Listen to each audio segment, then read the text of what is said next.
Hello student, how are you all? Today I will give you idea about how to write notice.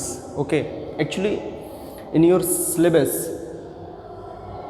12th English core writing section में short writing है और long writing है।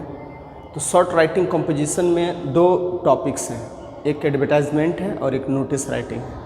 तो advertisement writing पे मैंने एक video आपको दिया है, कुछ आइडिया आपको उससे मिला होगा एडवर्टाइजमेंट राइटिंग करने का।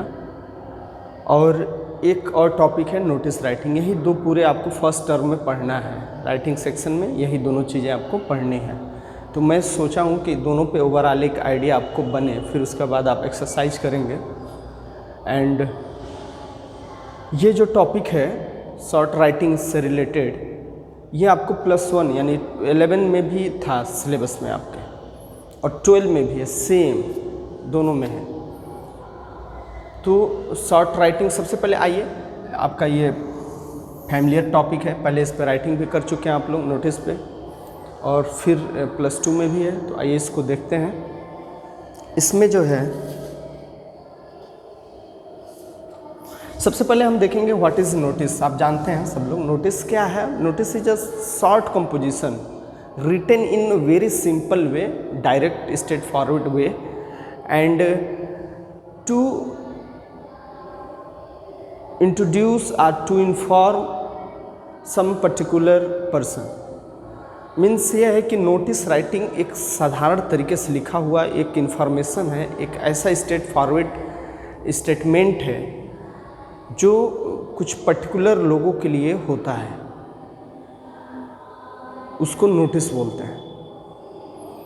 इसको हिंदी में सूचना बोलते हैं। ओके, तो नोटिस एक शॉर्ट राइटिंग होता है और बहुत सिंपल वे में इसको लिखा जाता है, एंड कुछ लोगों को एड्रेस करके, कुछ लोगों के लिए, कुछ लोगों को एड्रेस्ड होता है ये। ओके, तो आपके सिलेबस में जो नोटिस राइटिंग करनी है वो 4 टॉपिक हैं टोटल।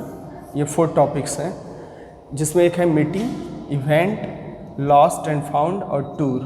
तो इन 4 टॉपिक पे आपको नोटिस राइटिंग करनी है। हमको लग रहा है इससे 1-2 अधिक ही टॉपिक पे आप लोग 11 में राइटिंग कर चुके हैं, लेकिन अभी आपके सिलेबस +2 में फर्स्ट टर्म तक यही 4 टॉपिक हैं।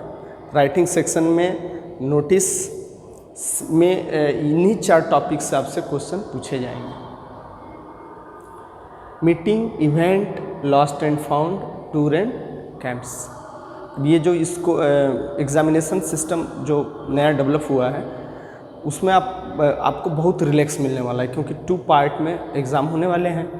तो आपके लिए काफ़ी बेहतर, अच्छा प्रदर्शन करने के लिए काफ़ी चांसेज आपके पास बढ़ गए हैं। थोड़ा सा पढ़िए, फिर उसका परफॉर्म करिए, फिर उसको आप बाकी चीज़ों को पढ़िए, फिर एक बार दोबारा परफॉर्म करिए। तो ये आपके लिए काफ़ी इजी हो गया है। अभी देखिए राइटिंग में आपको क्या लेके चलना है, बस नोटिस और एडवर्टाइजमेंट। तो 2 चीज़ें आप अच्छे से लिख लेते हैं तो फर्स्ट टर्म में जो भी आप मार्क स्कोर करेंगे वो काफ़ी अच्छा कर सकते हैं, क्योंकि आपको लिमिटेड चीज़ें पढ़ के एग्ज़ाम में बैठना होता है। तो मीटिंग, इवेंट और लॉस्ट एंड फाउंड और टूर एंड कैंप्स। तो आइए एक बार फिर से इसको हम देखते हैं। आप लोग 11 में काफ़ी अच्छे से देखे हुए थे। Meeting, event, lost and found और टूर आर कैंप, दोनों का लगभग एक ही तरीके से लिखा जाता है, टूर और कैंप्स का। तो इसमें कुछ इंपॉर्टेंट वैल्यूएबल पॉइंट्स होते हैं, उसको हम लोग ध्यान में रखते हैं। तो ये सारे पॉइंट हैं, इसको सिक्वेंसली आपको ऑर्डरली ध्यान में रखना होता है। ओके,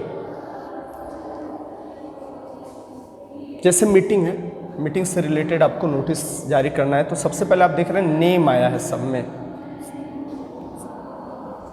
टूर कैंप्स में भी, लॉस्ट एंड फाउंड में भी, मीटिंग में भी, इवेंट्स में भी। Meeting, events, lost and found, कोई चीज़ें खो जाती हैं उसके लिए भी नोटिस निकाली जाती है। एंड या कोई चीज़ आपको मिल गई और वो चीज़ आप किसी की हो तो उसके लिए भी नोटिस जारी करते हैं। जो किसी की भी हो वो आके ले जा सकता है, इस टाइप के नोटिस भी निकलते हैं। कई बार रेलवे स्टेशन पे नोटिस जारी होते हैं लॉस्ट एंड फाउंड वाले आर्टिकल्स के। टूर एंड कैंप है। एंड नेम ये जो है मीन्स ये है कि ये नेम मीटिंग से रिलेटेड है, तो उसमें नेम का मतलब हो गया कि जो भी ऑर्गेनाइजेशन मीटिंग के लिए जो नोटिस कर रहा है, कोई इंस्टीट्यूट या ऑर्गेनाइजेशंस कोई भी है, कोई कंपनी है, कोई स्कूल है, कॉलेज है, यूनिवर्सिटी है, तो वो उस अपना नाम देगा उसमें। फिर इवेंट में भी ऐसे ही है, लॉस्ट एंड फाउंड में भी ऐसे ही है, लेकिन इसमें क्या होता है आर्टिकल, जो भी आर्टिकल आपका होता है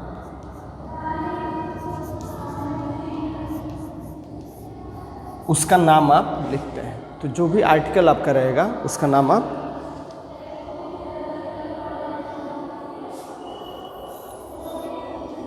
लिखेंगे। और टूर में भी आप ऑर्गेनाइजेशन का नाम लिखेंगे। उसके बाद देखिए डेट है, मीटिंग पे फिर आइए, डेट है, टाइम है, प्लेस है, पर्पज़ है, किस लिए मीटिंग ले रहा है, और हु टू अटेंड है। उसके बाद अगर कोई एडिशनल इन्फॉर्मेशन है तो उसमें आप डाल सकते हैं। और एडिशनल अब देखिए नेम आपने दिया, जैसे कोई स्कूल ही है वो मीटिंग के लिए नोटिस जारी कर रहा है, तो उसने अपना नाम दिया, फिर डेट दिया, टाइम दिया और जगह दिया, प्लेस। स्कूल में ही मीटिंग होगी तो फिर कहाँ एक पर्टिकुलर कोई प्लेस होगा, उसके लिए वो उसमें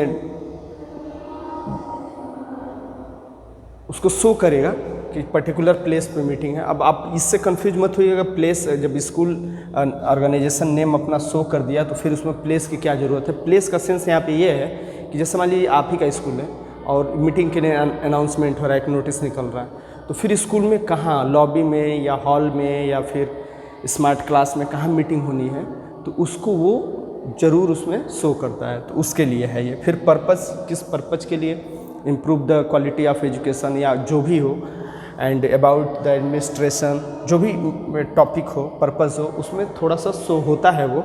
और हु टू अटेंड, कौन भाग लेंगे उसमें, ये इम्पॉर्टेंट है मीटिंग के लिए, हु टू अटेंड।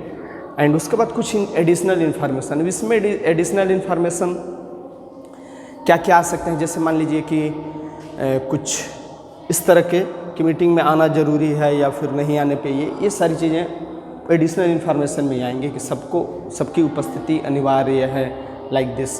तो उसके बाद एड्रेस मीन्स नीचे डेजिग्नेशन और जो भी अथॉरिटी है जो नोटिस जारी कर रही है उसका फुल एड्रेस एंड नेम होता है डेजिग्नेशन के साथ। तो ये एक फॉर्मेट नहीं है, अभी मैं फॉर्मेट जस्ट इसके बाद आपको बताऊंगा, बट ये एक वैल्यूएबल पॉइंट्स हैं जिनको आपको ध्यान में रखना होता है। अगर इसमें से कोई पॉइंट्स छूट जाता है, जैसे हु टू अटेंड छूट गया, पर्पज छूट गया, प्लेस छूट गया, डेट टाइम छूट गया, तो आपका नोटिस अच्छा नहीं माना जाता है। तो कम से कम इतनी चीज़ों का आप ध्यान रखते हैं। इसमें कुछ चीज़ें बढ़ सकती हैं लेकिन कम नहीं हो सकती।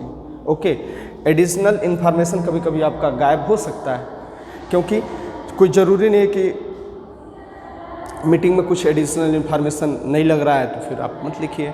दो चीज़ का ध्यान रखना होता है, एक तो शॉर्ट राइटिंग कंपोजिशन है ये, तो ये बहुत बड़ा नहीं होता है, अराउंड 50 वर्ड के ही रह जाता है, और ये चीज़ें न छोड़ते हुए आपको पूरा मैसेज उसमें लिखना होता है, बहुत बड़ा नहीं करना होता है, तो इसको आप ध्यान में रखें। इवेंट देखिए, उसमें भी नेम, ओकेज़न, कौन सा मौका है, किस मौके पर आप इवेंट है, तो फिर डेट, टाइम, ड्यूरेशन होता है, टाइम एंड ड्यूरेशन एक ही साथ आ सकता है, एंड प्लेस होता है, and who can take part, कौन इसमें हिस्सा लेगा, एंड एड्रेस।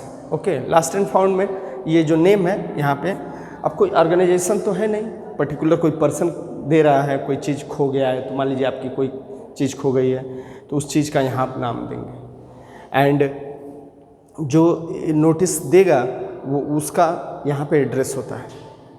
डेट हो गया, टाइम हो गया, प्लेस हो गया। ये एक थोड़ा सा हटके है, स्पेसिफिक मार्क्स, तो कुछ उस आर्टिकल से रिलेटेड आर्टिकल ये जो है आपका, इससे रिलेटेड कुछ ना कुछ उसके पहचान, कुछ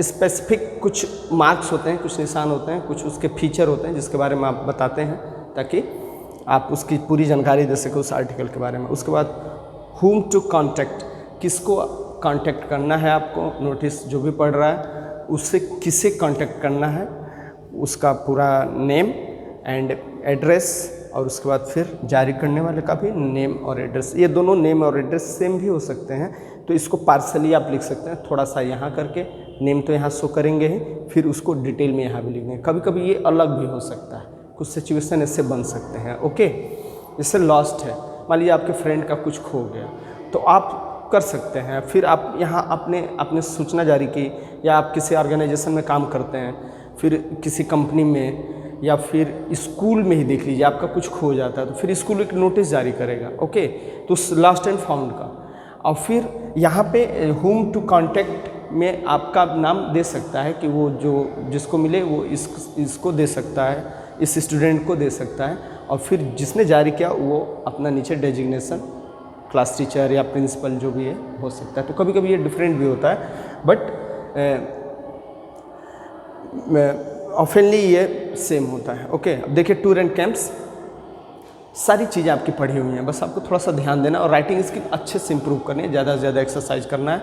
इंग्लिश में बहुत ज़्यादा आपको बर्डन लेने की ज़रूरत नहीं है। Tour and camps writing section ज़्यादा से ज़्यादा लिखिए, नोटिस 10-15 नोटिस चारों पे 4-4, 5-5 लिख डालिए तो आपका क्लियर हो जाएगा।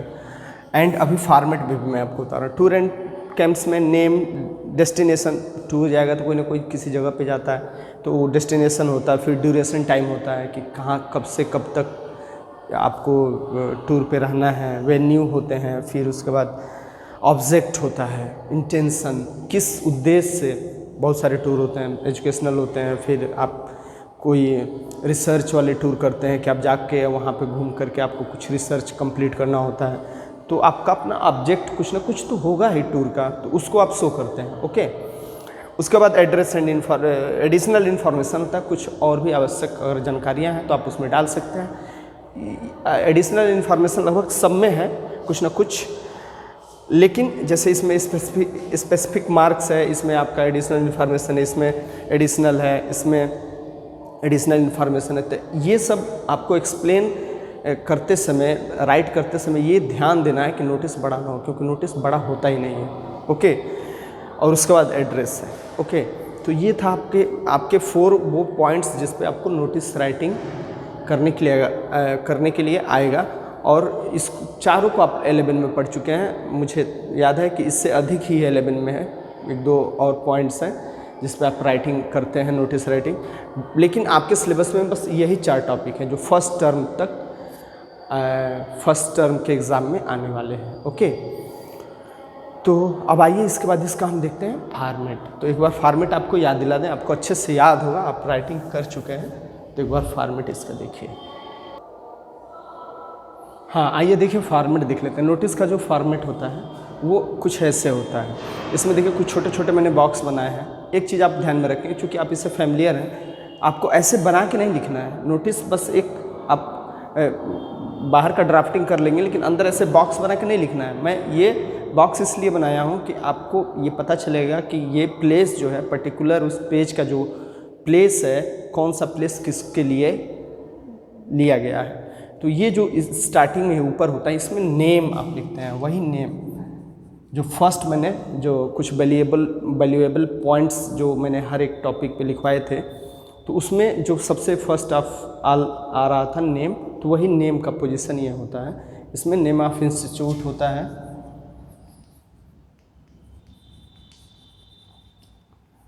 और जो भी हो, कोई ऑर्गेनाइजेशन हो,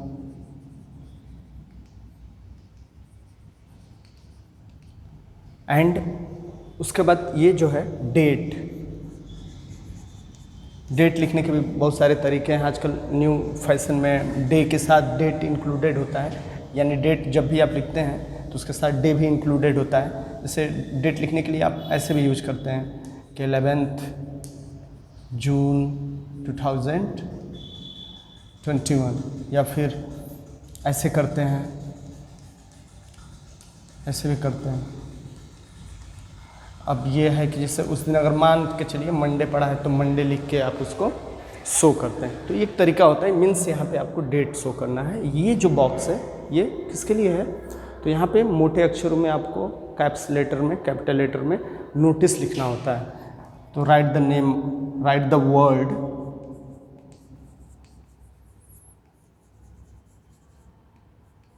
नोटिस इन कैपिटल लेटर, यहाँ हम लिख ही देते हैं क्योंकि एक ऐसी चीज़ है जो फिक्स रहेगी, ये बदलने वाली नहीं। यहाँ पे नोटिस लिखते हैं। फिर उसके बाद यहाँ पे आपका सब्जेक्ट होता है। उसके बाद ये कंटेंट है, पूरा नोटिस का कंटेंट है,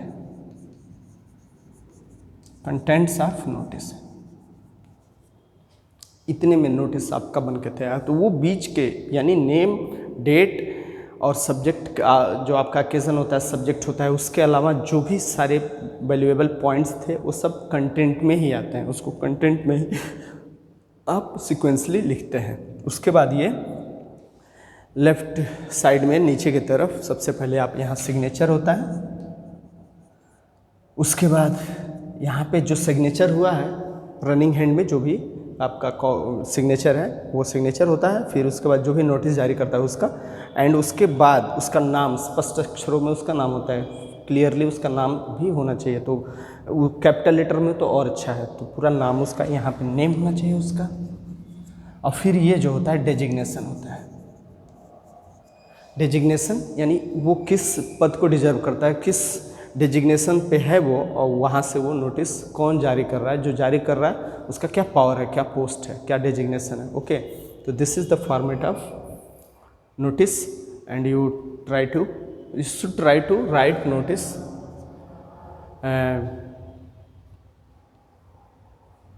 5 or 6 टाइम्स।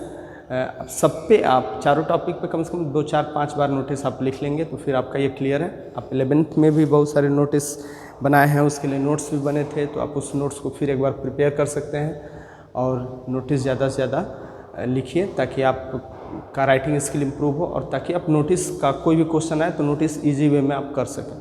तो दैट्स ऑल, थैंक यू।